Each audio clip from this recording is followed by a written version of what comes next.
"I need you to pretend to be my wife for 30 days, Wyatt Calder said, and the coffee pot nearly slipped from Harper Lane's hand right there in the middle of the dinner rush.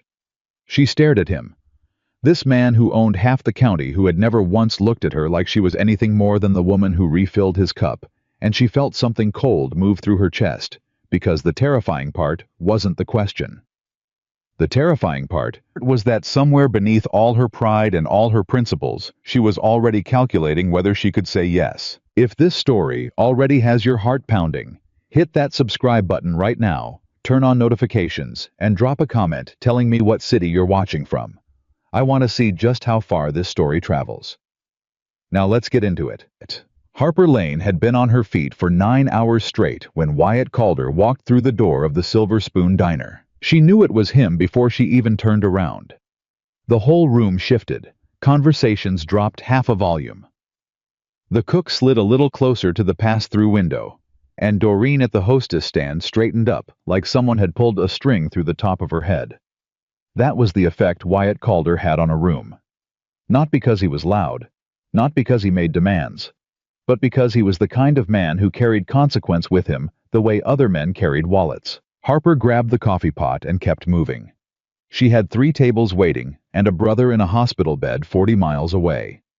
She did not have time for whatever Silver Ridge's most powerful rancher needed at 8:15 on a Tuesday night. "Harper."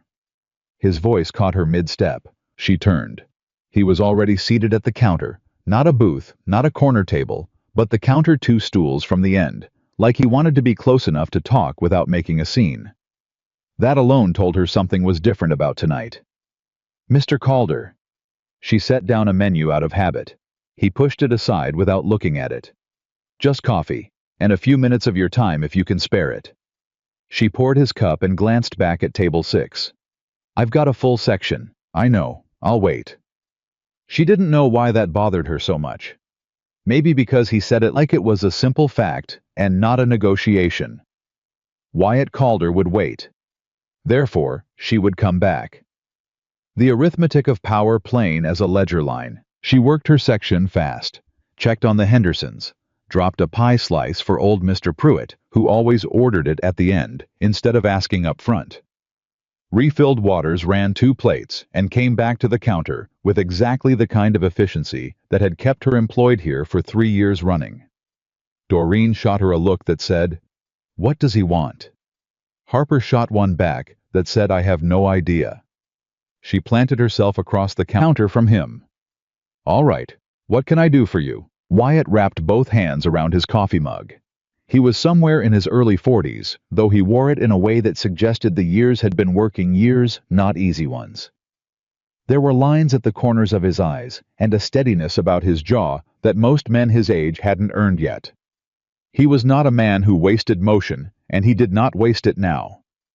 "I heard about your brother," he said. Harper went very still. "Excuse me, Danny, I heard he's at Mercy Regional. The treatment he needs, the specialist, the follow-up procedures." He paused. "I heard it's expensive." "Where did you hear that?" "It's a small county, Harper." She set the coffee pot down on the counter with a little more force than she intended. "Whatever you heard, my brother's situation is private, and I don't need anyone's charity. I'm not offering charity." He looked up at her then, and she noticed that his eyes were more tired than commanding tonight. Whatever had brought him through that door had cost him something before he even walked in. "I'm offering business arrangement." "A business arrangement," she repeated flatly. "Sit down, please." "I'm working, Harper." And there it was, that same tone that made the room go half quiet, except this time it was low, almost careful, like he was trying to keep a wound from opening. "I wouldn't be here if I had another option. Please sit down." She looked at Doreen, who made a tiny shooing gesture with both hands. "Go. Sit." Harper pulled out the stool beside him and sat, keeping her spine straight and her expression professional, the same way she'd learned to sit across from bank loan officers who kept telling her no. Wyatt set his mug down. "My father passed 6 weeks ago." She softened slightly involuntarily. "I'm sorry. He left the ranch to me. Silver Ridge, all 1,200 acres, the cattle operation, the mineral rights. All of it." He paused. "Except there's a condition." What kind of condition? The kind my father invented to keep his second wife happy. Wyatt's voice was controlled, but something ran beneath it, like a current under ice. The inheritance board. It's a legal structure my father set up years ago. 3 trustees, plus a family attorney. They have final say on whether the transfer of the ranch is finalized. And the condition my father wrote in 3 years ago is that the primary heir must be in a stable marriage at the time of transfer. Harper stared at him. That's archaic, yes. Legal completely. He turned the mug slowly in his hands. My ex-wife Renata got wind of the provision 2 weeks after the funeral. She and her attorney filed a challenge with the board. She's arguing that because I'm unmarried, the condition isn't met, and the transfer should be delayed, pending re-evaluation of the estate's distribution. Meaning she thinks she can get a piece of it. Meaning she thinks she can get all of it. Or enough of it to make my life unworkable. The muscle along his jaw tightened. I have 60 days from the date of my father's death to demonstrate to the board that the condition is satisfied. I have 34 days left. Harper was quiet for a moment. The diner hummed around them dishes low music, the cook calling out an order number. The ordinary machinery of an ordinary Tuesday night, and here she was sitting in the middle of something that felt like nothing she'd ever been near before. "And you want me to pretend to be your wife?" she said slowly. "For 30 days. Enough time for the board review to conclude and the transfer to finalize." "Why me?" He didn't hesitate. "Because you're honest. Everyone in this county knows it. The board members know your family, know your name. And because—" He stopped himself, recalibrated. "Because I don't want to bring someone into this who has something to gain from my ranch. I need someone whose only stake is the agreement itself." Harper exhaled through her nose.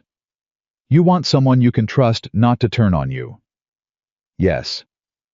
"And what do I get?" He reached into the inside pocket of his jacket and placed a folded piece of paper on the counter between them. She didn't touch it. "Danny's full treatment," he said. "Every bill.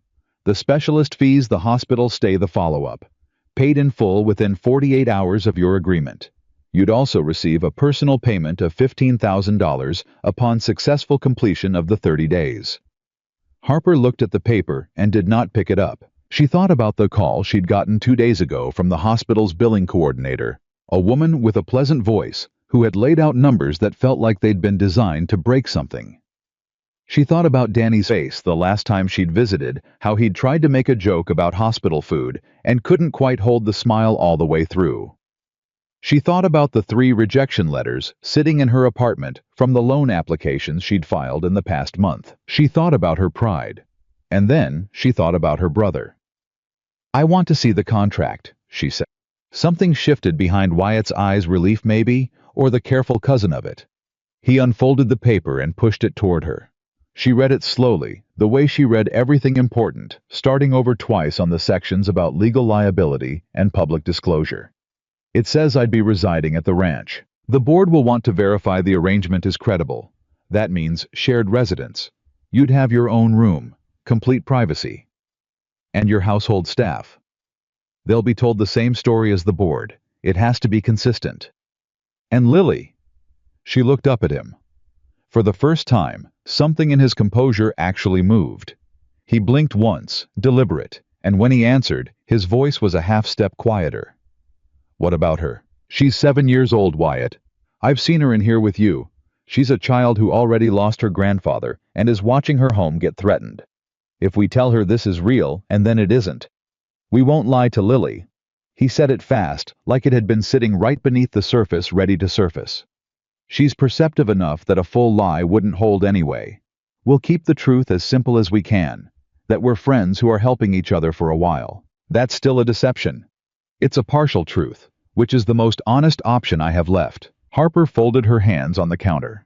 Her mind was moving fast now, going through contingencies the way it always did when she was cornered building the map of possible outcomes. She'd learned that habit young, growing up with a mother who left and a father who drank, and a brother she'd been half-raising since she was 14. When you didn't have the luxury of falling apart, you got systematic. "I have conditions of my own," she said. "Tell me. I keep my job here. I'll work reduced hours during the 30 days, but I'm not giving it up entirely. This is my income, not a vacation. Agreed. I have final say over any public appearance or statement I make. Nothing gets put in front of reporters or cameras without my prior approval. Agreed. If at any point the arrangement feels unsafe for me, or puts me in a position that compromises my character, I can exit the agreement. Danny's bills still get paid regardless. I was quiet for a moment. Then, the exit clause needs a notice period. 3 days minimum to give me time to manage the board situation. 3 days, she said. Fine. Anything else? She looked at him steadily. If Lily gets attached to me, and she will, because that's what children do, you have to let me continue to be a presence in her life after this ends. Not as your wife. Not as anything complicated. But I won't walk into that child's life for 30 days and then disappear like I never mattered. Wyatt held her gaze for a long moment. It was the kind of quiet that had actual weight in it. She could use someone like you around, he said finally. Harper picked up the contract. She read it a third time. Then she pulled a pen from her apron pocket. I need 48 hours to think, she said. You just said? I know what I said. I need 48 hours to mean it. She set the pen back in her pocket. I'll call you. She stood, picked up the coffee pot, and went back to her section. She refilled old Mr. Pruitt's water without being asked. She delivered change to the Hendersons. She said goodnight to Doreen at the end of the shift and walked to her car and sat inside it for 12 minutes without starting the engine. Then she called the hospital and asked to be transferred to Danny's room. He picked up on the second ring. Hey, Harp. Hey, bud. Her voice came out steadier than she expected. How are you feeling? Like $1,000,000. A pause. Which is approximately what my bills are going to be, so. Stop. I'm kidding. He didn't sound like he was kidding. I have something I need to tell you, she said. And I need you to listen before you respond. She told him about Wyatt's offer. She kept it clinical, the arrangement, the timeline, the payment. She did not tell him how her hands had gone cold when Wyatt first spoke, or how she'd sat in that diner feeling something sharpen inside her like a blade finding its edge. Danny was quiet for longer than she expected. Harper, he said finally. Don't say it. I was just going to say, you were going to tell me not to do it because of you, and I'm telling you that's not your decision. You'd be lying to half the county. I'd be honoring a legal contract that helps the both of us while it helps someone else. That's different. Is it? She exhaled slowly. I don't know yet. That's why I have 48 hours. She spent those 48 hours, the way she spent most hard decisions, without enough sleep and with too much coffee. She made a list. Pros and cons, practical and ethical. The kind of list she'd been making since she was 15 years old, trying to decide whether to report her father's drinking to the school counselor. She consulted Doreen, who was 58 years old and had survived 2 divorces, a bankruptcy, and a tornado, and whose judgment Harper trusted more than almost anyone. Honey, Doreen said over the prep table the next morning. The man offered to save your brother's life. The only question is whether you can look him in the eye for 30 days. That's not the only question. It's the first one. Answer that one first. Harper thought about Wyatt's face at the counter, the tiredness in it, the way he'd said I wouldn't be here if I had another option, not as manipulation, just as fact. She thought about what it took for a man with that much pride to walk into a diner on a Tuesday night and ask a waitress for help. She called him at 7 in the morning on the second day. I have one more condition, she said when he answered. A beat. What is it? I want to meet Lily before I sign. I need to know what I'm walking into. Another beat longer. I can arrange that. Today. Today, he agreed. She met them at the Calder Ranch at noon. She'd driven past the gate before the way everyone in town had. But she'd never been inside, never seen the house up close. The long porch, the way the land stretched out in all directions, like it had no intention of ever stopping. She filed all of that away and focused on the little girl sitting on the porch steps with a book in her lap and dirt on both knees. Lily Calder looked up when Harper got out of the truck, and there was that direct, undefended assessment that children do better than any adult Harper had ever met, taking her in without pretense, without agenda, just looking. You're the lady from the diner, Lily said. I am. Harper. She crouched down to eye level. I used to bring you hot chocolate when your dad had the Tuesday meeting with the feed suppliers. Lily's expression shifted very slightly. You always put the extra marshmallows on without me asking. I figured you were a 3-marshmallow person. I'm a 4-marshmallow person, but I didn't want to seem greedy. Harper smiled, a real one, the kind she didn't have to manufacture. I'll remember that. Lily studied her another moment. Dad says you might come stay for a while. I might? He says you're good people. Harper glanced up at Wyatt, who was standing a few feet back with his arms folded and an expression she couldn't entirely read. She looked back at Lily. I try to be. Lily seemed to turn this over in her mind with the seriousness that children reserve for the things that actually matter. Then she moved over on the porch step and made room. You can sit down if you want, she said. I'm reading about horses. Harper sat down next to her. They read 2 pages together, Lily pointing out the parts she found interesting. Harper listening the way she had when Danny was small, and by the time Wyatt called them in for lunch, something had already been decided in a way that the contract had never quite touched. She signed the papers at the kitchen table, while Lily was washing her hands, and Wyatt countersigned without ceremony. And that was how Harper Lane agreed to become the temporary wife of the most powerful man in the county. She told herself it was for Danny. She told herself it was purely practical.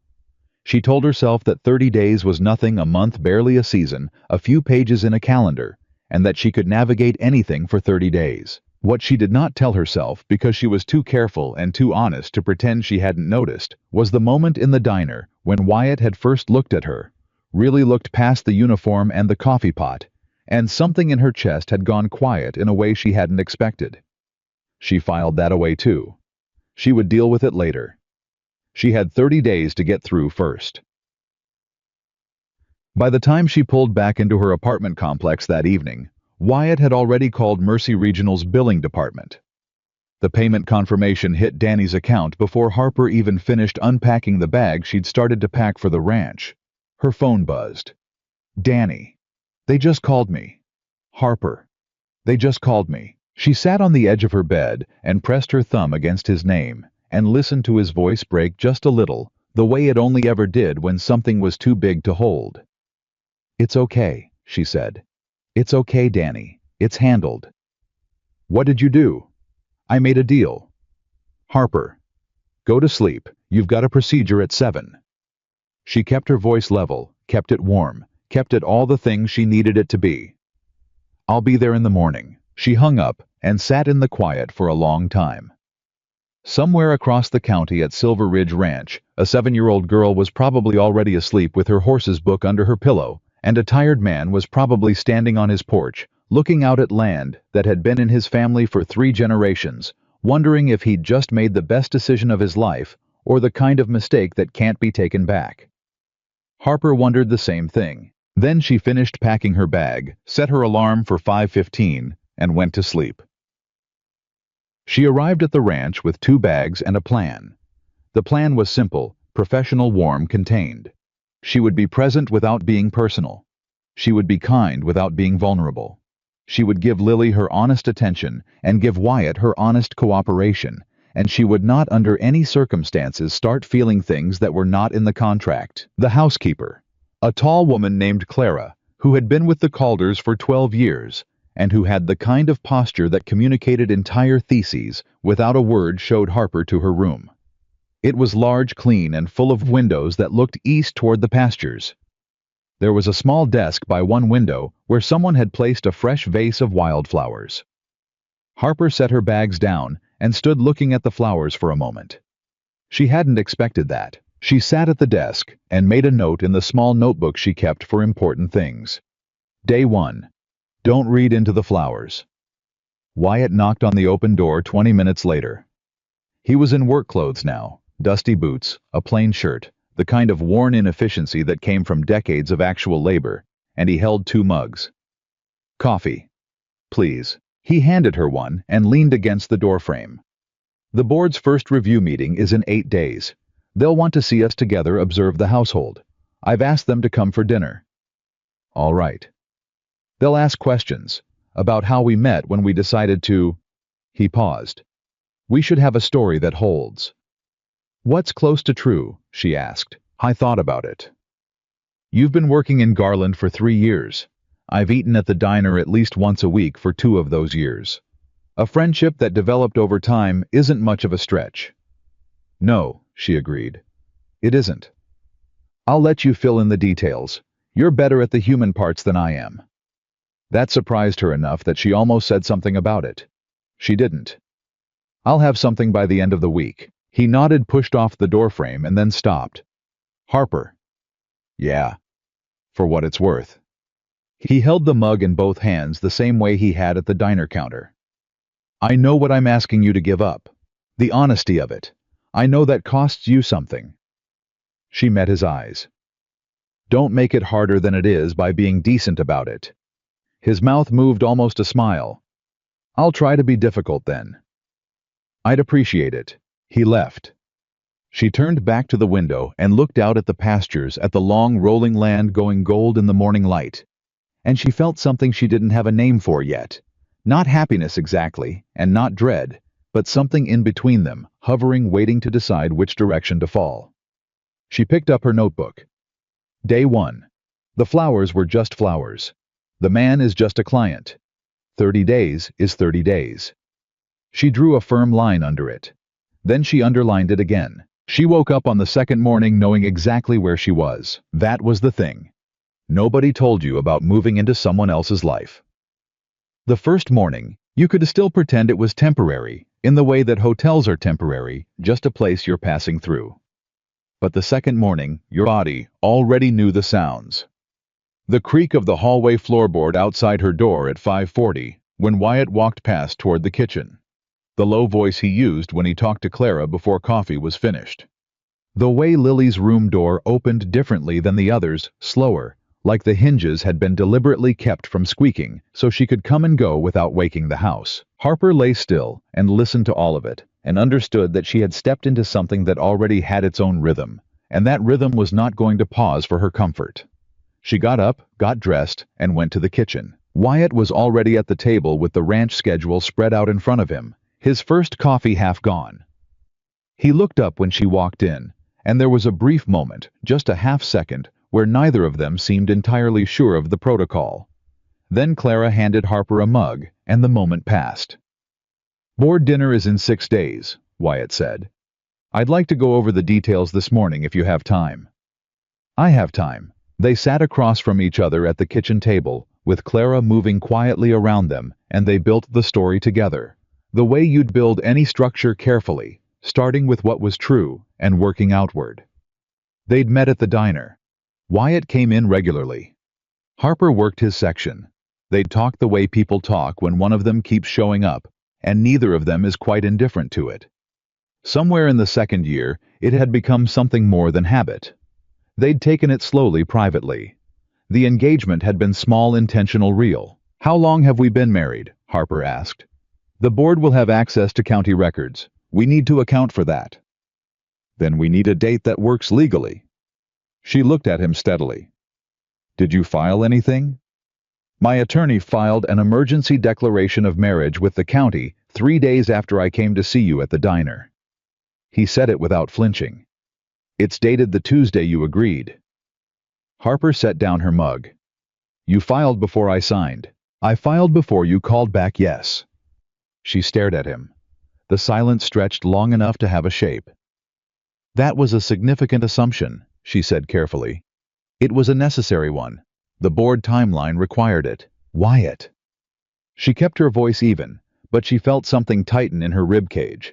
Not quite anger, but the sharp first cousin of it. You need to understand something about how this works between us. If you make decisions that involve me without telling me, first, this arrangement is going to break down fast. Not because I'll walk out, because I won't be able to trust what you tell me. He held her gaze. You're right. I should have told you. Yes, you should have. I apologize. She picked her mug back up. Don't do it again.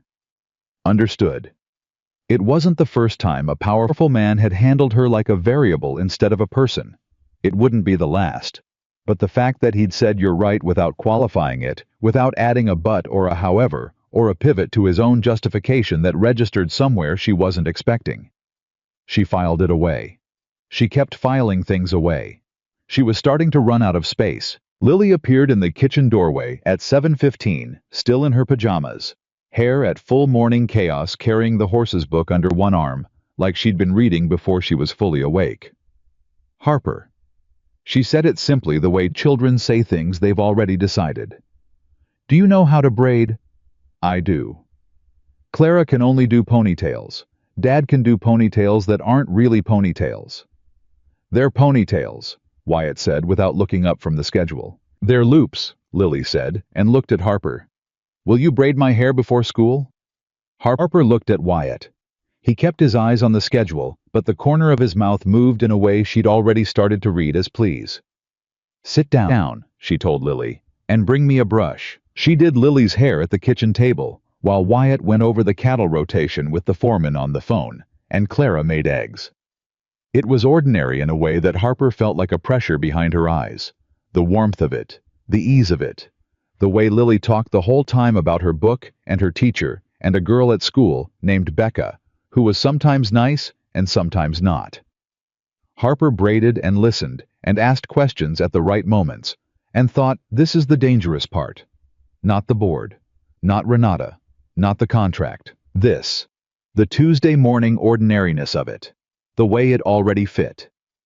Lily left for school on the ranch bus at 7:40, her braid neat and her book in her backpack, and she waved at Harper from the window as the bus pulled down the drive, and Harper waved back, and then she turned around and found Wyatt watching her from the porch with an expression she couldn't name. She likes you, he said. I like her. He nodded once slowly, like he was taking that information and doing something careful with it. Then he went back inside. The board dinner was on a Thursday. Harper spent the intervening days learning the house not from a tour, but the way you actually learn a place by moving through it. She found the drawer where the good pens were kept. She learned that Clara made biscuits on Wednesdays, and that Wyatt always took two without being offered them. She learned that the ranch's office smelled like old paper and machine oil, and that Wyatt worked until 11 most nights, and that he always turned the porch light off himself before he went to bed, which meant he was the last one up. She found that last detail out because she was the second to last one up, sitting at her desk with her textbook open. She was 18 credits from a business degree she'd been working toward for 6 years, and she'd heard the porch light click off at 11:20, and understood without being told that the day was now done. On the 5th day, she made a mistake. It was small, the way most significant mistakes are small. She was coming in from the porch when she nearly ran directly into Wyatt coming out of the office, and he caught her by the arm without thinking, and she went still, and he went still, and they were very close, and both aware of it in a way that did not feel like a business arrangement. He let go of her arm. Sorry, she said. No, my fault. I should have... He stopped, started again. I should have looked. Me too. They stepped apart. Harper went to her room and sat at her desk and opened her textbook to a page she'd already read twice and read it a third time without retaining a single sentence. Day 5. Don't be an idiot. The board members arrived at 6:15 on Thursday, 3 of them, plus the family attorney, a narrow man named Gerald Cook, who shook Harper's hand with the specific lightness of someone assessing the grip while pretending not to. The board members themselves were a retired judge named Harlan Briggs, a cattle industry accountant named Susan Pratt, and a family friend of 30 years named Frank Odom, who had the slow, warm bearing of a man who missed Wyatt's father and was watching everyone at the table very carefully for evidence that things were going to be all right. Harper had prepared. Not the way you prepare for a performance, but the way you prepare for an honest conversation. She knew what she was going to say. She knew what was true, and she knew where the two overlapped. Dinner was good.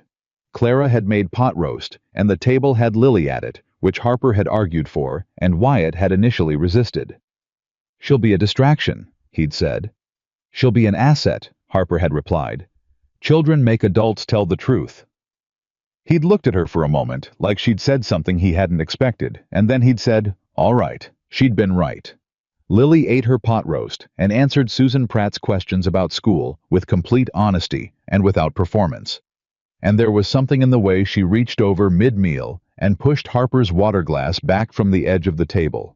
A casual, proprietary little gesture, the kind children make when they're comfortable, that Harper knew registered in the room. Frank Odom leaned over to her while Lily was telling Judge Briggs about the horses book and said quietly, "You're good with her." "She's easy to be good with," Harper said. "Wyatt's been carrying a lot alone since the divorce." He said it carefully, like he was measuring whether she could hold the weight of what he was about to say. She needed someone steady. Lily's steadier than most people give her credit for. He smiled. "I meant Wyatt." Harper didn't answer that. She picked up her fork and took a bite and smiled at Susan Pratt, who was asking something across the table, and she did not look at Wyatt, who she was 90% certain was looking at her. After dinner, Gerald Cook asked to speak with Harper alone. They stood in the hallway. Wyatt had taken Lily to get ready for bed. The board members were in the sitting room with coffee, and Cook folded his hands in front of him and looked at her with the specific attention of a man whose entire career had been built on finding the seams in things. "How long have you known Wyatt?" he asked. "Almost 3 years." "And when did it become romantic?" "When I stopped pretending I wasn't paying attention," she said. He watched her. "That's a careful answer." "It's the honest one. Feelings don't arrive on a specific Tuesday. You just eventually stop arguing with them." Something shifted slightly in Cook's expression. "You're aware of the inheritance provision?" "Yes." "You're aware of what's at stake for Wyatt?" "Yes." "And you married him anyway, knowing the scrutiny that would come?" "I married him," Harper said, "because I trusted him. The scrutiny comes with the territory. That's not his fault, and it's not a reason." Cook studied her for another long moment. Then he uncapped his pen and made a note in the small leather book he carried. "Thank you, Mrs. Calder." She walked back into the sitting room and sat next to Wyatt on the sofa, their first time deliberately placed side by side in front of an audience, and she felt him shift slightly toward her, a centimeter, maybe 2, and she didn't move away. When the board left at 9:30, Frank Odom shook her hand at the door and held it for a moment longer than a handshake requires. "He needs this," he said, too low for anyone else to hear. "All of it. More than he'd ever admit." She didn't know if he meant the ranch or something else. She thought maybe he meant both. She was washing out the coffee cups when Wyatt came into the kitchen. "How do you think it went?" he asked. "Frank Odom likes me. Susan Pratt is still deciding. Cook is doing his job, which means he's suspicious of everything, which is appropriate." She set a cup in the drying rack. "Briggs ate 2 pieces of Clara's pot roast. I think we're fine." You handled Cook well." I told him the truth." Wyatt was quiet for a beat. "Which part?" She turned and looked at him. "The part I could." He held her gaze for a moment, and she had the unsettling bone-level sense that he understood exactly what she meant, that there was a version of the truth she was protecting, not out of deception, but out of something more complicated, and that he had the same version sitting in his own chest, like a stone he hadn't decided what to do with. "Harper," he said, "don't." She turned back to the sink. "Not tonight." He didn't say anything else. He picked up a dish towel and dried the cups she set in the rack, and they worked in silence, and somehow that was harder than anything that had been said all evening. She went to bed at 10:30 and lay in the dark and did not think about the way the kitchen had felt with just the two of them in it.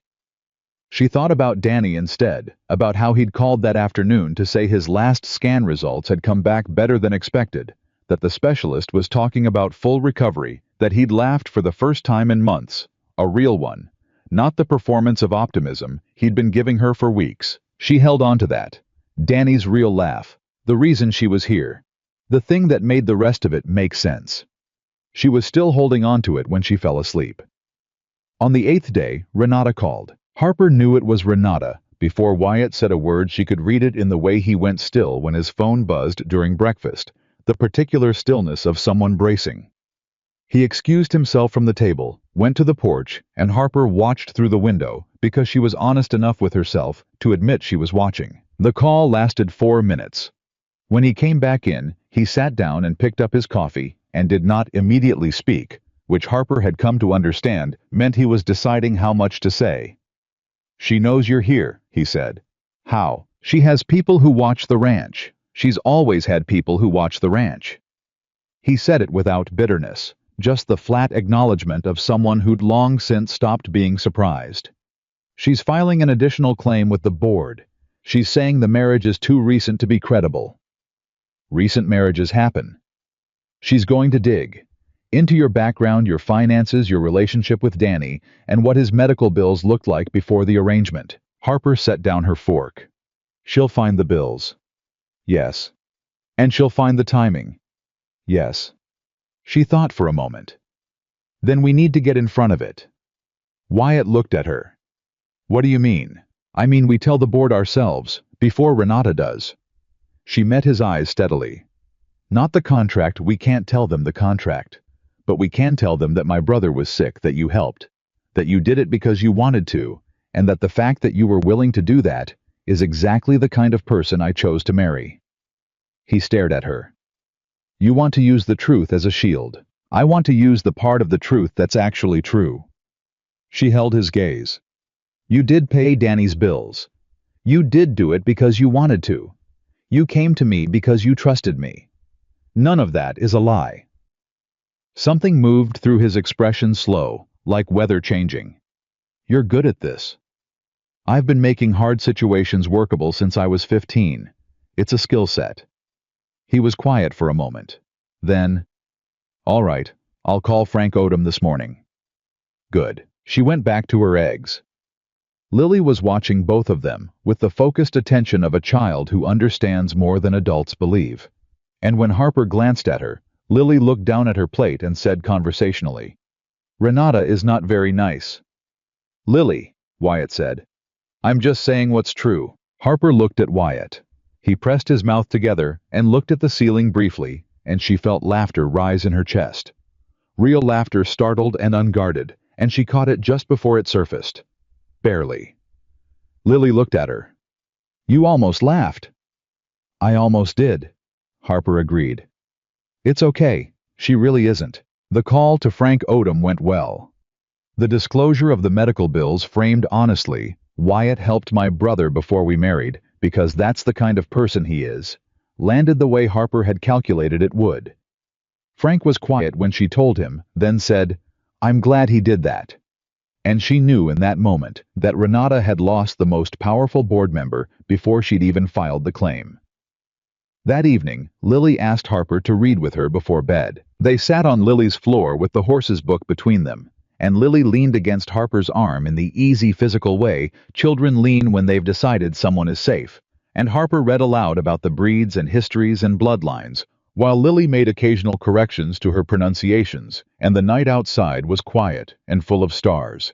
And somewhere in the house, Wyatt was working late in the office, the lamp under his door, a thin line of gold in the dark hallway. Harper read until Lily's breathing slowed. Then she sat still for another minute, not wanting to disturb her, she told herself, and then admitted quietly to herself that she was sitting still. Because this room, this moment, this small weight against her arm, felt like something she had not known she was missing. She tucked Lily in, turned off the light, and walked past Wyatt's office door without stopping.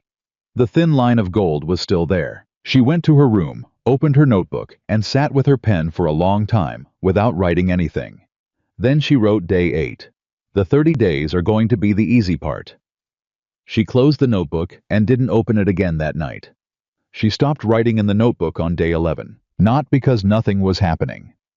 Everything was happening more than she'd bargained for, more than the contract had accounted for, but because she'd realized somewhere around day 9 that writing it down made it more real, and she wasn't ready for it to be more real yet. So she closed the notebook and put it in the desk drawer and told herself she was just giving herself a break from the habit. She was lying. She knew she was lying. She'd gotten very good at knowing exactly which lies she was telling herself, which was perhaps the only honest thing left in the situation. The ranch had its own logic, and she'd learned it the way you learn a language, by immersion, not by studying the rules, but by surviving enough moments where you got it wrong and someone corrected you. She got it wrong with the fence crew on day 9, walking out to the east pasture, and asking a question that revealed she didn't know the difference between a temporary boundary fix and a structural repair. And the foreman, a weathered man named Pete, who said very little and observed everything, had looked at her with a patience that was somehow worse than skepticism. She'd gone back inside and asked Wyatt to explain it, and he had, without condescension, sitting at the kitchen table with a scrap of paper and a pen, drawing it out in the simple way of someone who'd learned by doing rather than by explaining. "You don't have to know all of it," he said. "I want to," she said. And then, because it was true, "I don't like not understanding where I am." He'd looked at her for a moment over the scrap of paper, and she'd felt that thing again, that quiet, that moved through her when he looked at her directly, like a held breath, and she'd made herself look back at the diagram. On day 12, Danny called from the hospital. She took the call in her room, with the door closed, sitting cross-legged on the bed, the way she always sat when she talked to him, and he sounded better than he had in months. Lighter, the particular lightness of someone whose body has stopped fighting itself and started cooperating. "They're talking about discharge," he said. "Maybe 10 days. That's Danny, that's incredible." "I know." A pause. "I want to meet him." "Who?" "Harper." She lay back on the bed and looked at the ceiling. I'm not going to make it weird. I just want to look the man in the eye who paid for my life." "He didn't pay for your life. He paid for your treatment." "Harper, same thing." She was quiet for a moment. "Let me talk to Wyatt." "You call him Wyatt." "That's his name, Danny." "You used to call him Mr. Calder." "I used to work at a diner. People change." She heard him smile through the phone. She'd always been able to hear his smile, even when they were kids, and she was in the next room, and something had made him happy. It was one of the things she loved most about him, and one of the things she protected most fiercely in herself, the ability to hear it. "Are you okay?" he asked. "For real?" "For real," she said. "I'm okay." She didn't tell him about the notebook. She didn't tell him about the kitchen at 11:20 and the porch light going off. She didn't tell him about the way Lily had started saving her the seat next to her at breakfast, without being asked, the way that small claimed space made something in Harper's chest ache in a way she didn't have clinical language for. She told him she'd call when she had news about the board, and she hung up and sat with the phone in her lap for a while. Then she went and knocked on Wyatt's office door. "Danny wants to meet you," she said when he looked up. "When he's discharged." Wyatt set down his pen. "All right. You don't have to." "Harper." He said it the way he said her name when he wanted her to stop offering him exits. "I'd like to meet him." She nodded. "Okay." She turned to leave. He said, "How is he?" She turned back. "Better. Really better, not Danny being brave, better." She paused. "Thank you. For the 100th time, because I know I keep saying it." "You don't have to keep saying it." "I know. I want to." She met his eyes. "It matters that you understand. It mattered." He held her gaze for a moment that ran 3 seconds too long to be purely professional, and then he nodded once, and she left. She was halfway down the hall before she realized her heart was doing something inconvenient. The next crisis arrived on day 14, which was also the day of the second board review, and it arrived in the form of a woman Harper had been dreading since she signed the contract. Renata Calder, still using the name, which Harper noted and filed, showed up at Silver Ridge at 11 in the morning, without an invitation, which she apparently did often enough that Clara answered the door without visible surprise. She was tall, impeccably dressed, and had the specific beauty of someone who had decided early in life that appearance was leverage and had invested accordingly. She also had, Harper noted within 30 seconds, the practiced emotional range of someone who had learned to use feeling as a tool rather than experience it as a fact. Harper was in the sitting room when Renata walked in. Textbook open on the coffee table, coffee going cold beside it. Lily's hair thing spread across the cushion next to her, because Lily had decided she needed 2 braids today, and then gotten distracted by something outside. It was domestic and unstaged, which was in retrospect probably the best possible way to be found. Renata stopped in the doorway and looked at Harper with the comprehensive assessment of a woman who has learned that the most important information is what people look like when they don't know they're being evaluated. "You must be Harper," she said. And you must be Renata. Harper closed her textbook. She did not stand up. She did not perform nervousness. Wyatt's out with the East crew. I can let him know you're here. I didn't come for Wyatt. Then sit down. Renata sat the chair across from the sofa. The chair that put the coffee table between them, like a negotiating table, which Harper suspected was deliberate, and which she'd had enough of in her life not to be intimidated by. I want to understand something, Renata said. Who are you really? I'm Wyatt's wife. I think you know that. I know what the county record says. Then you have your answer. Renata looked at the hair things on the cushion beside Harper. She looked at the cold coffee. She looked at the textbook spine, Business Management Principles and Practice 3rd edition, and something shifted slightly in her expression. Whatever she'd been expecting, it wasn't quite this. He told you about the inheritance provision, Renata said. He told me about a lot of things, and you married him anyway, knowing that anyone in your position would be assumed to be doing it for the money. Harper looked at her steadily. Anyone who knows me would tell you that's not a concern. I don't know you.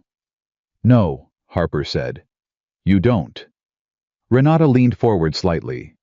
He is not an easy man. I know. He works 18-hour days. He forgets about everything that isn't the ranch. He goes quiet for days when something's wrong instead of talking about it. And by the time he comes back out, whatever was wrong has calcified into something he's just decided to live with. She paused. He's told you all of this, I assume? We've talked. Has he told you why we divorced? The question landed like a stone in still water. Harper let it sit. That's between you and him. He chose the ranch over everything. Over me.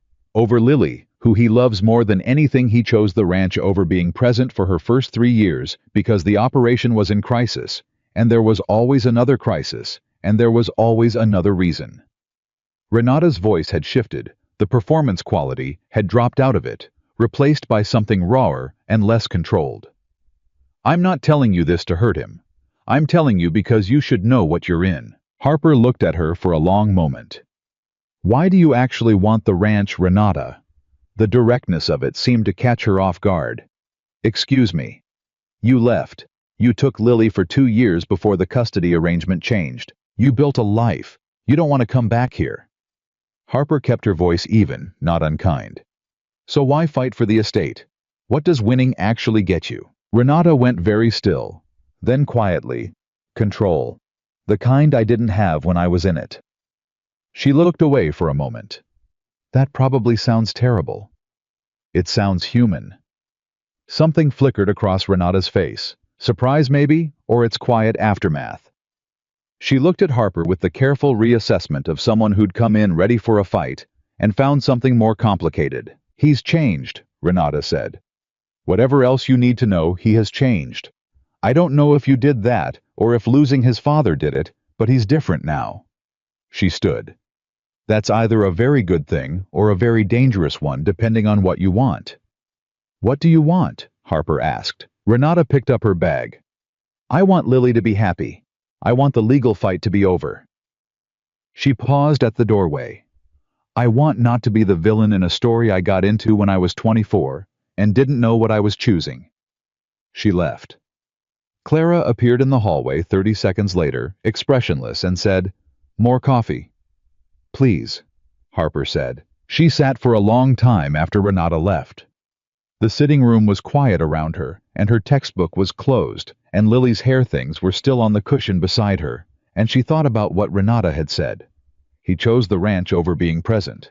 And she thought about the lamp under the office door at 11:20 every night, and she thought about Lily saving her a seat at breakfast, and she thought about a man who drove to a diner and asked a woman he barely knew for help because he had no one else to ask, and she tried to arrange all of those things into something that made simple sense. They didn't. They made complicated sense, the kind that takes longer to see.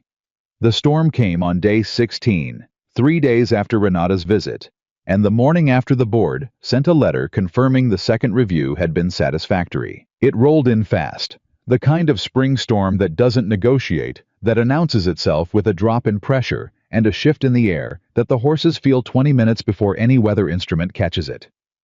Wyatt was out with Pete running the herd in from the north pasture, when the sky went green, and Harper had just gotten Lily to Clara's care in the main house, when she heard Wyatt's voice from the direction of the barn, sharp with urgency. She went to him.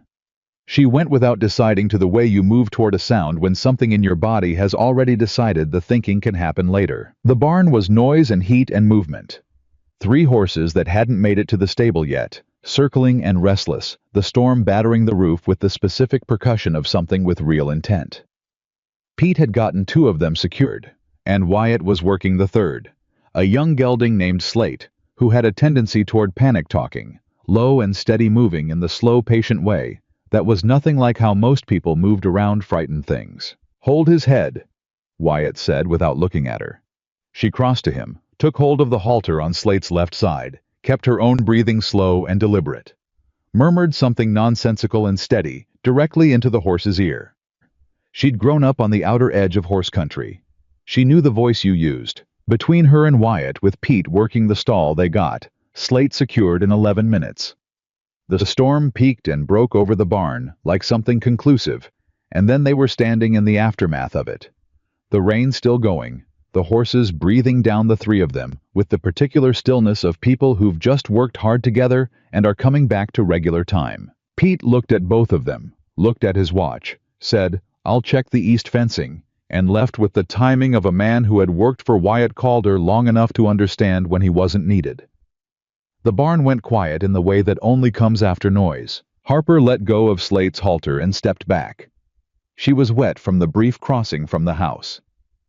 Wyatt was wetter from the field, and there was mud on his forearms and the side of his face, and he looked more himself, she thought, than she'd seen him since she arrived. Like the storm had stripped away whatever composed distance he spent the day maintaining.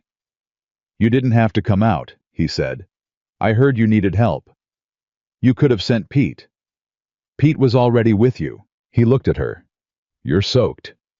"So are you." A beat passed between them. Slate made a sound behind her, settling the equine version of a sigh, and the rain on the roof shifted to a steadier, quieter register, and Wyatt said, "Harper." "Don't." She said it before she knew she was going to. "I haven't said anything yet." "I know what you're going to say." "You don't." She looked at him directly. "Then say it." Howe was quiet for a moment. When he spoke, it was with the careful, deliberate delivery of a man who'd been thinking about something for longer than he wanted to admit. "The arrangement, the 30 days. He paused. "I need you to know that however it started, it isn't only that anymore. For me." He held her gaze without flinching. "I don't know what to do with that, but I thought you deserved to know it." The barn was very quiet. Harper stood with the weight of those words settling into her, the way rain settles into dry ground, finding every crack, filling every hollow, going deeper than you expected. She thought about the contract signed at the kitchen table with Lily's hand-washing sounds in the background. She thought about Danny's voice breaking over the phone at the billing confirmation. She thought about 30 days and the notebook and all the careful lines she'd drawn. She thought about the way she'd gone still when she'd heard his voice from the barn, and how she hadn't questioned it, hadn't consulted the contract, hadn't checked the conditions. She'd just gone. "Wyatt," she said, "you don't have to." "I know I don't have to." She exhaled slowly. "I don't know what I'm doing with it either, but I stopped pretending it was just a contract about a week ago." She held his gaze. "I think you know that." "I didn't want to assume." "You shouldn't assume, but you can know." She paused, getting the words right the way she always tried to when it mattered. "Whatever this is, it's real. I don't know what that means yet, but it's real." The rain continued quiet and steady, making a sound like something being decided. He didn't move toward her. She didn't move toward him. They stood in the space between what had been said and whatever came next. And it was enough for that moment in that barn, with the storm going quiet around them. It was exactly enough. She went back to the house. She changed into dry clothes. She sat at her desk and opened the notebook. She looked at the last entry, day 8. The 30 days are going to be the easy part, and beneath it wrote a single line. "Day 16, he told me." I told him back. She closed the notebook. She went downstairs. Lily was at the kitchen table, doing homework, and Clara was making soup. And Wyatt came in 20 minutes later with mud on his boots and something quieter and more resolved in his face than Harper had seen there before. He sat down across from Lily and asked about her homework. Lily explained it with characteristic thoroughness. Harper sat down at the end of the table and opened her textbook, and the three of them stayed at that table through the rest of the evening, and it was ordinary, and it was warm, and it was the most frightened Harper had been since the day she'd signed her name at the bottom of a piece of paper and told herself 30 days was nothing, because 30 days was almost half gone, and she was nowhere near ready for it to end. The contract leaked on a Tuesday. Harper found out the way most people find out about disasters, not from the source, not with any warning, but from a stranger. She was at the Silver Moon, working her reduced shift, when Doreen came out of the back with her phone already in her hand, and her expression carrying the specific weight of someone who has bad news and has decided the fastest delivery is the kindest. "Honey," Doreen said, "you need to see this." It was a local news site, not even a real outlet, one of those county aggregators that ran property disputes and school board minutes and the occasional human interest piece, and the headline was clean and surgical. Calder Inheritance Dispute Sources. Claim. Recent marriage, maybe contractual arrangement. The article was 3 paragraphs. It didn't have her name. It had enough. Harper read it twice.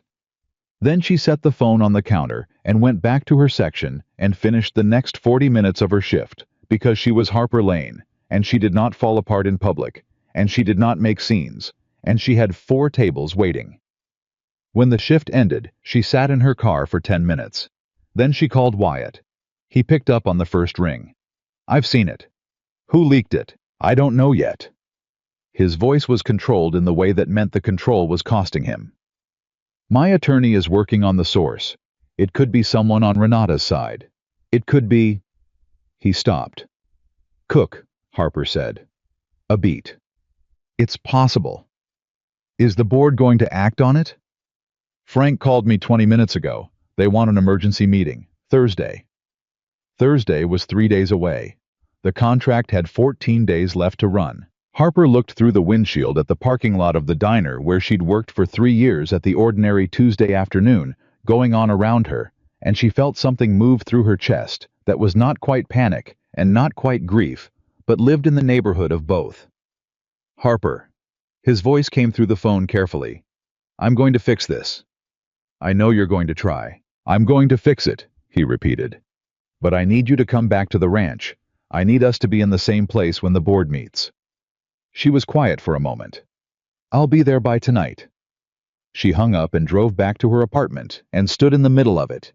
The apartment she'd barely been in for 16 days, which already felt like a place that belonged to an earlier version of herself, and tried to think clearly. The thing about having your private arrangement splashed across a county news site even vaguely was not the embarrassment.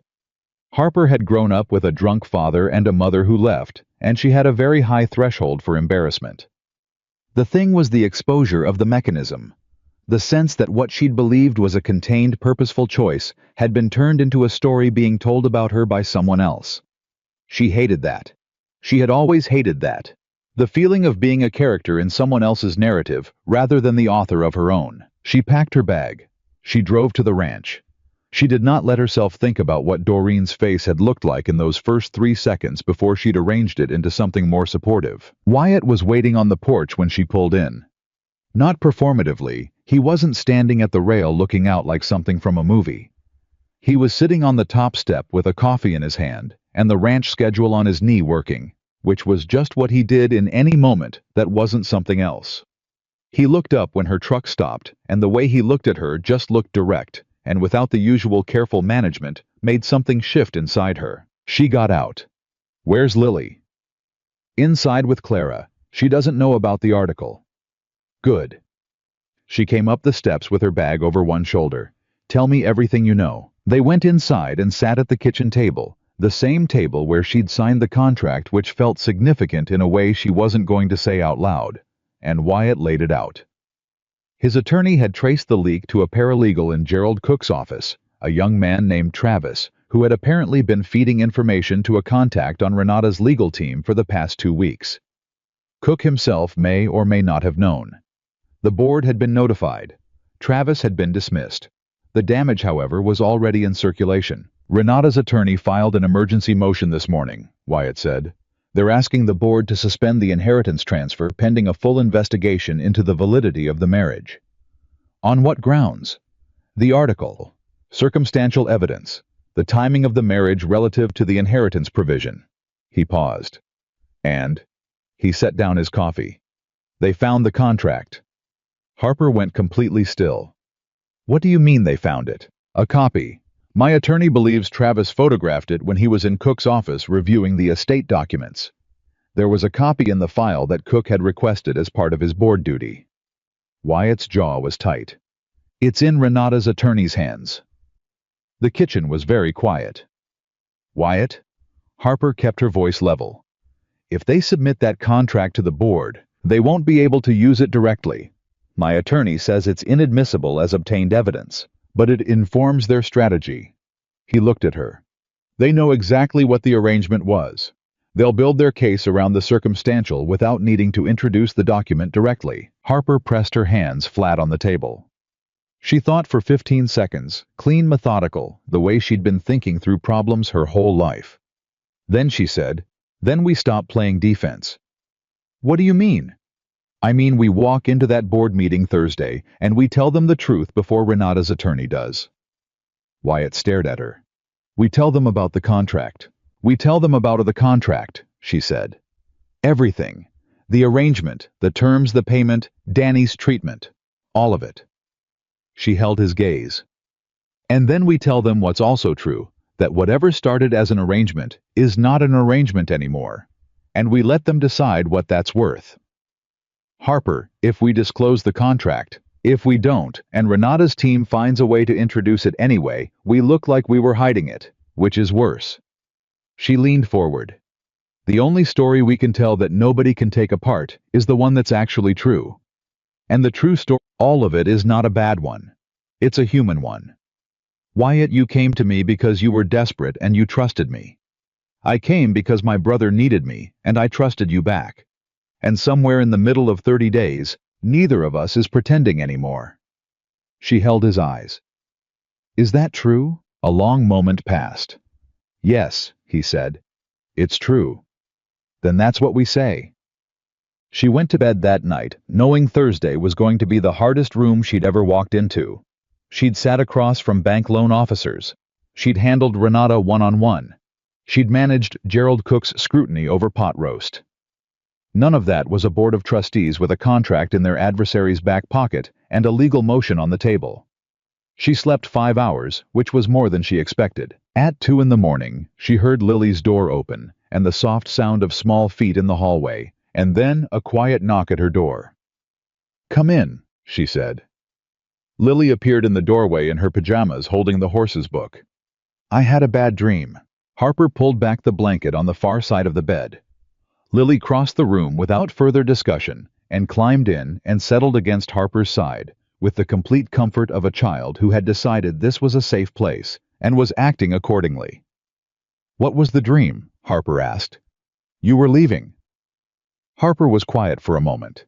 She looked at the ceiling. I'm here right now, she said. I know. Lily was quiet. Then, are you going to leave? I don't know what's going to happen after the 30 days. Harper said carefully. But I meant what I told you before. I'm not going to just disappear. Promise. She thought about what it meant to promise a child something. She thought about the weight of it, the specific permanence. Promise, she said. Lily settled deeper. Within 8 minutes, she was asleep. Harper lay awake for another hour, looking at the ceiling, holding the weight of that word in her chest. Thursday arrived, the way hard days always do. Not dramatically, just steadily, the clock moving at the same pace it always moved, regardless of what was waiting at the end of the hours. The board meeting was at 10 in the morning at a law office in town. All 4 board members were present, plus Cook, plus Renata's attorney, a sharp Dallas woman named Patricia Slade, who had the efficient stillness of someone who won cases by preparation rather than performance. Wyatt's attorney was there. Wyatt was there. Harper sat beside him, dressed in the simplest professional thing she owned, which she'd bought 3 days ago, because she hadn't brought anything to the ranch that belonged in a room like this. Frank Odom looked at her when she sat down. His expression was careful, not cold. Patricia Slade opened the session by presenting the case for suspension of the inheritance transfer. She was good, methodical, evidence-based building the circumstantial argument, brick by brick, without once mentioning the contract directly. The timing of the marriage. The payment to Mercy Regional. The lack of any public record of the relationship prior to the estate filing. When she finished, Wyatt's attorney began to respond, and Wyatt put his hand briefly on Harper's arm, a light touch, just a second, and when she looked at him, he gave a small nod. She stood up. Wyatt's attorney stopped mid-sentence. Everyone in the room looked at her. "I'd like to say something," she said. She addressed the board directly. Frank, Susan Pratt, Judge Briggs, and the fourth member, a quiet man named Dale Hutchins, who hadn't spoken yet, and who she'd decided was the most important one in the room, because undecided people always are. "I'd like to tell you how this started. All of it. Without a lawyer translating." Patricia Slade said, Mrs. Calder. She said it simply. Not as a claim, not as a performance. Just as the name she was currently carrying. "And I'd like 5 minutes, if the board would allow it." Frank Odom said, "Let her speak." She told them everything. Not with drama. Not with the kind of emotional architecture designed to manipulate a room. She told it the way she'd have told it to Doreen, the way she'd have told it to Danny, plainly, in order, without leaving out the parts that made her look calculating, or the parts that made Wyatt look desperate. She told them about the diner, about Danny's bills, about the contract and its terms. She told them about the 30 days, about the board dinner, about Lily's braid, about the storm in the barn. She told them that what had started as an arrangement had become something that no contract had language for. She looked at Frank Odom. "I know how this looks. I know that a woman who signs a contract to pretend to be someone's wife looks like she's doing it for money, or for position, or for the kind of security that a ranch this size represents." She paused. "I want you to know what I'm actually doing it for. I'm doing it because the man sitting next to me came to me when he had no one else to come to, and because I knew him well enough to know that he was a man worth helping, and because somewhere in the middle of trying to help him, I stopped being able to imagine going back to my life before I knew what his life felt like." She stopped. "I didn't plan that part. I don't think he did either." The room was quiet. Dale Hutchins, who had not spoken once, leaned forward and said, "Mrs. Calder, do you love him?" The room got quieter. Harper felt Wyatt go still beside her. She looked at Dale Hutchins, and then she looked at Wyatt, and she said, "Yes, I do." It was the first time she'd said it. It landed in the room, and in her own chest with equal force, and she watched something happen in Wyatt's face. Not surprise exactly, but the particular release of someone who has been holding something tightly for a long time and has just been given permission to set it down. Patricia Slade said with professional composure, "The board should note that this declaration doesn't address the legal validity of..." "Patricia." Judge Briggs said it without volume. "I think we have enough to proceed." The board took 20 minutes to deliberate. They came back with a unanimous recommendation to proceed with the inheritance transfer. Frank Odom shook Harper's hand at the door and held it the same way he'd held it after the dinner and said, "William Wyatt's father, he would have liked you considerably." She didn't trust herself to say much to that. She said, "Thank you, Frank." And he nodded and left. Renata's attorney departed without comment. Cook departed with a handshake that carried in it the specific texture of a man who has decided to stop being someone's opponent. In the corridor outside the conference room with Wyatt's attorney, making calls down the hall and the building, going about its Tuesday business around them. Wyatt turned to Harper and said nothing for a moment. He just looked at her the same direct way he'd looked at her in the barn, with all the careful management stripped out. "You didn't have to say that," he said. "In there. I said what was true." "I know." He paused. "I need you to know that it goes both ways." She looked at him. "I know it does." "I haven't said it." "You don't have to say, Harper." He said her name with the specific weight of someone who has spent a significant amount of time deciding to say it this way. "I love you. I didn't plan that either. But I'm not interested in pretending I don't, and I'm not going to let you leave in 14 days without you knowing it. She stood in the hallway of a law office in Garland, Texas, with her heart making a substantial amount of noise, and she thought about the notebook with its careful entries, and all the careful lines she'd drawn and then ignored and then drawn again. She thought about day one, and the flowers and the note she'd written. She thought about 30 days like it was a number that meant something. She said, 14 days isn't 14 days anymore, Wyatt. I think we both know that. He let out a breath that had clearly been sitting in his chest for a while. Yeah, he said. I think we do. They drove back to the ranch in separate trucks, hers still at the diner from the morning, his from the office, and arrived within 5 minutes of each other. And when they walked in, Lily was sitting at the kitchen table doing homework with Clara beside her. And she looked up and looked at both their faces with the comprehensive assessment of a 7-year-old who has decided something important has happened and wants confirmation. Is it okay? She asked. Wyatt sat down across from her. It's okay, Lily. Are you both staying? He looked at Harper. Harper looked at him. Then she sat down at the table, pulled Lily's math book toward her and said, What are you working on? Lily studied her for one more moment with that direct, undefended gaze. Then she said, fractions, in the tone of someone who has both received her answer and registered a formal complaint about the curriculum. Harper pulled the book closer. Let's see. And she stayed. The 14th day came anyway. Harper had known it would. Calendars don't negotiate, and the contract had a date printed on the last page in clean black ink that had not cared about barnstorms or board meetings or anything said in courthouse corridors. Day 30 arrived on a Thursday morning, and Harper woke up before her alarm and lay in the dark and counted the days backward, the way you count something you've lost before you're ready to stop having it. She got up. She made coffee.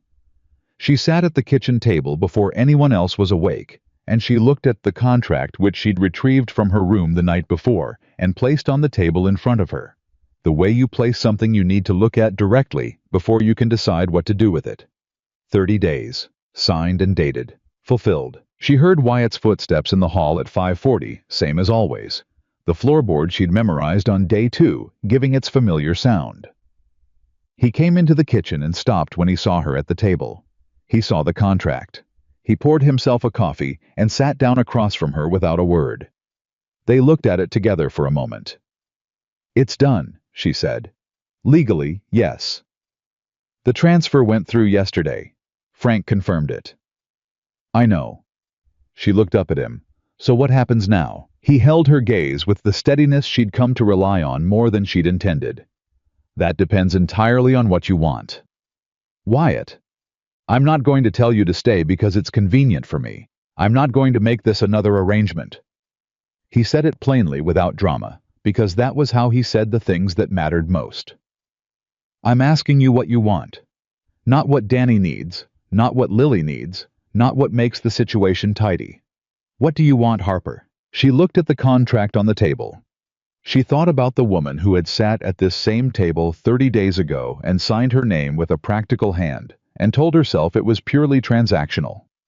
She thought about how that woman had believed sincerely that she could live inside someone else's life for a month and come out the other side unchanged. She almost laughed at herself. I want to finish my degree, she said. He nodded. 18 credits. You remembered. I remember things you tell me. She held his gaze. I want to keep working. Not at the diner, I think that chapter is done. But I'm not interested in being Silver Ridge's ornament. I have skills, and I intend to use them. The ranch's operations management has needed an overhaul for 2 years. Pete will tell you himself. I know. I've been watching how you run it. A pause. There are 3 inefficiencies in the supplier contracts alone. Something moved in his expression. Warmth and the particular quality of surprise that comes from being understood in a specific way you hadn't expected. I know, he said. I was hoping you'd say something about that. I want Lily to know the truth someday, when she's old enough to hold it. Not all of it at once, but I won't build something with that child on a foundation that can crack. Agreed. And I want... She stopped. She looked at the contract one more time.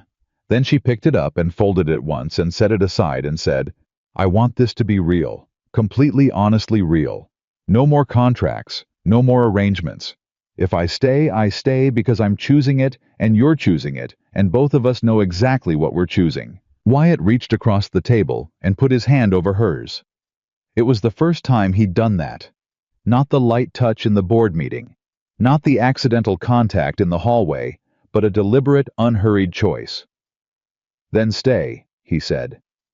She turned her hand over and held his. "Okay," she said. The word was small. It carried everything. Clara came in, 20 minutes later, took one look at the two of them at the table, and turned directly to the stove without a word.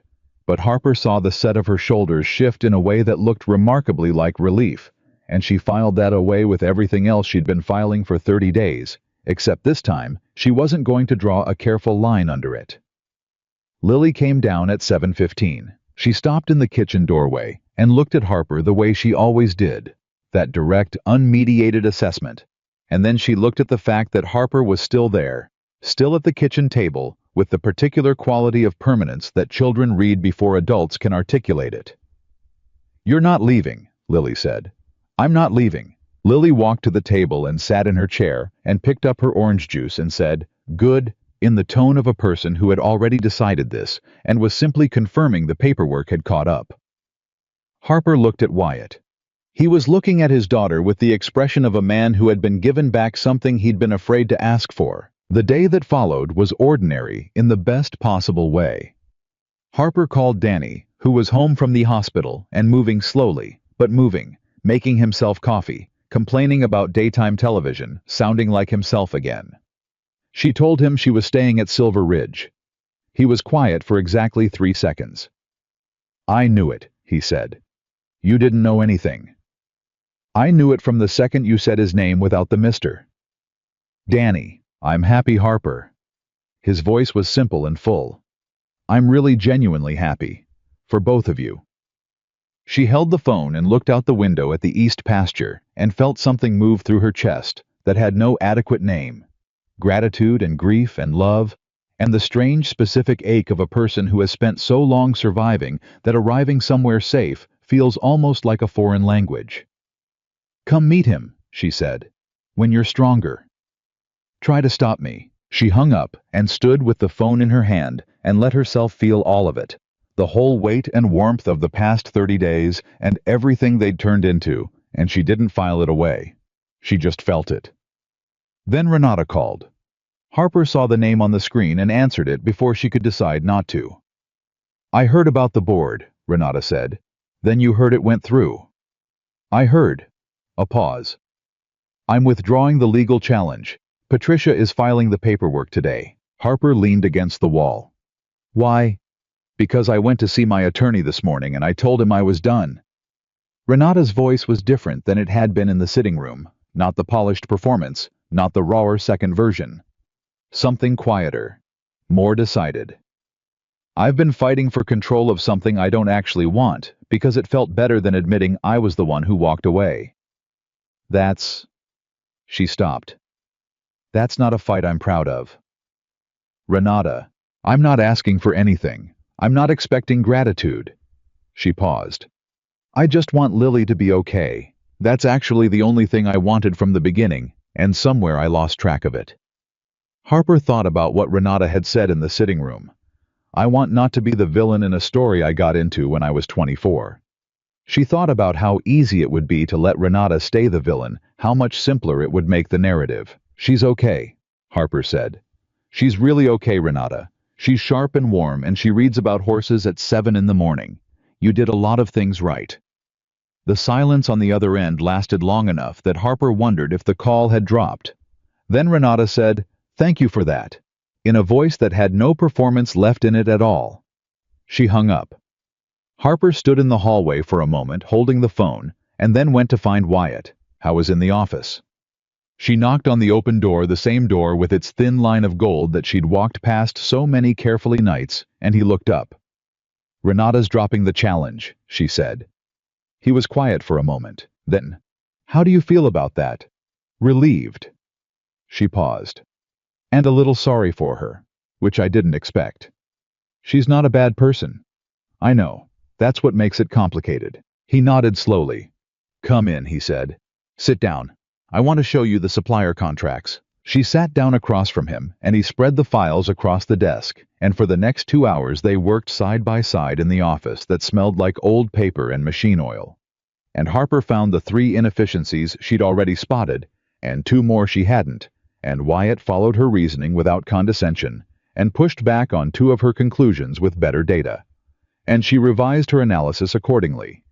And it was, she realized somewhere in the second hour, the most purely comfortable she had ever felt in a professional context in her entire working life. She said so. Not in those words, but close enough. You're good at this, Wyatt said. I know I am.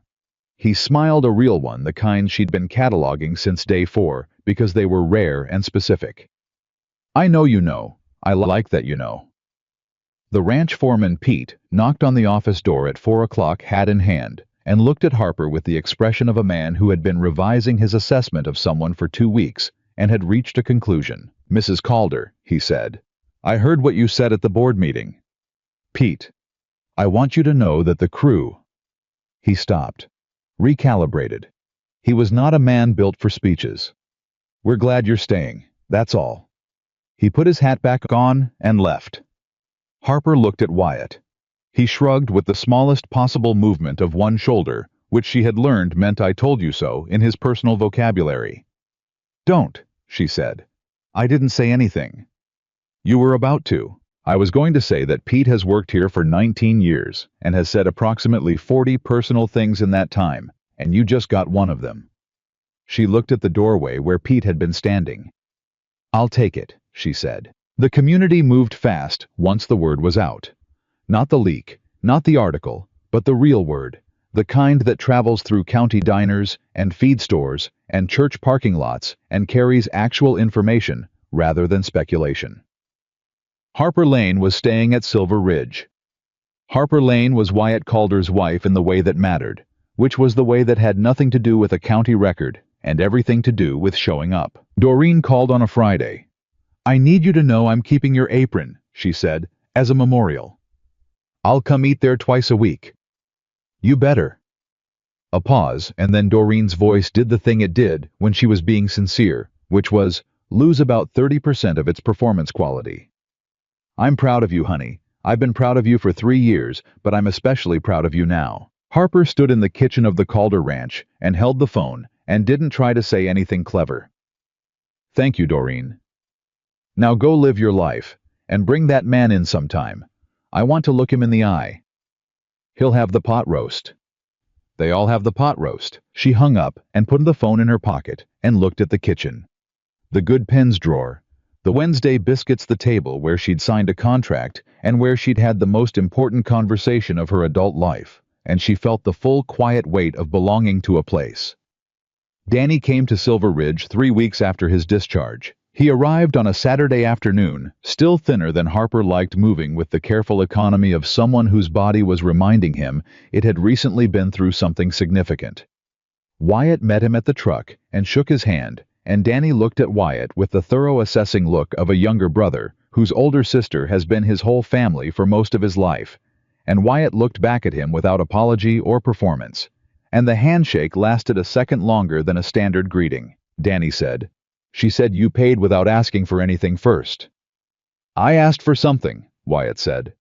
She told me what you asked for. Danny paused. I want you to know that if you'd asked for anything else, we wouldn't be having this conversation. I know. Good. Danny looked at the ranch, the pastures, the house, the land going out in every direction, and then back at Wyatt. You've got a good place here. We do, Wyatt said. Harper, standing on the porch steps, heard that we, and felt it land somewhere permanent. Lily had been watching Danny's arrival from the porch with focused attention. When he came up the steps, she extended her hand with the gravity of someone conducting official business. I'm Lily, she said. Danny shook it seriously. I'm Danny. I've heard about you. I've heard about you too. She considered him. Harper said you're funny. I'm hilarious. She said you think you are. Danny looked at Harper with an expression of pure delight. "I love her," he said. "Everyone loves her." "Loves her," Harper said. "Come inside." They ate dinner at the long kitchen table, all of them Clara included, because Harper had learned early that Clara was family in every way that counted.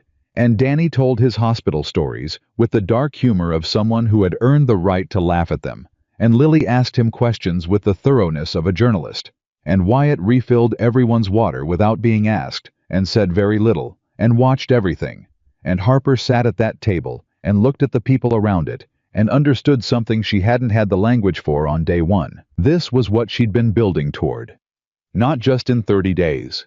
In all the years before, all the surviving and managing and making hard situations workable. She had been building the capacity for exactly this, a table full of people who had chosen each other through difficult things and were still there. After dinner, after Lily was in bed and Danny was settled in the guest room, Harper sat on the porch with Wyatt, and the night was clear, and the stars over the ranch were the specific stars of a place that doesn't have enough light pollution to dim them. "Danny approves," she said. "I know. He told you. He told me in the truck when you went inside for his bag. He said, 'Take care of her, or I'll find a way to haunt you from a distance.'" Harper smiled. "That's very Danny. I told him I intended to." She looked at him. "He believed you. He said good, and then asked if the ranch had good Wi-Fi." Wyatt looked at the stars. "It does." She leaned back in her chair and let the night settle around her and felt the fear. The last of it. The thin remainder she'd been carrying since day one finally quietly release. She registered for her final 18 credits the following Monday. She enrolled in an online program that would let her complete the degree while running the supplier operations audit she and Wyatt had been building together. She told Wyatt over breakfast, matter-of-factly, the way she'd learned to tell him things she'd made up her mind about. He said, "When do you finish?" 8 months, maybe 7 if the spring semester aligns. "Pete already told the crew you're handling the supplier review." "Pete talks more than you give him credit for." "Don't tell him that. It'll ruin his brand." She looked at him across the kitchen table and thought about all the mornings she'd sat at this table, starting with the first one, when she hadn't known where anything was, and ending with this one where she knew exactly where the good pens were and exactly what that slight shift in his expression meant, and exactly what she wanted from the rest of her life. "Wyatt," she said. He looked up from the schedule. "I love you." She said it easily this time, not the first terrifying time in the boardroom, not with the weight of a room, watching just across the kitchen table on a Monday morning with Clara making biscuits and Lily's boots still drying by the door. "I love you, and I'm staying, and I'm not keeping a notebook anymore." He set down the schedule. He looked at her the way he'd looked at her in the barn after the storm, all the careful management gone, just the direct, unguarded fact of him. "The notebook," he said. "I know you noticed it. I noticed it on day 3. What did you think? I thought you were the most disciplined person I'd ever met." He paused. "I thought if I could be half the thing you were apparently keeping notes about, I'd be doing all right." She laughed, the real startled kind, the best kind. Lily appeared in the kitchen doorway at that moment, took in the scene with characteristic accuracy, and said, "You're both being weird," and sat down for breakfast. The inheritance board finalized Silver Ridge's transfer to Wyatt Calder in full at the end of that month with a letter that Frank Odom wrote personally, and which contained at the bottom a postscript that said, "William always said the ranch needed someone who could argue with him. I think it's found her." Harper put that letter in the desk drawer, the same drawer where the notebook was.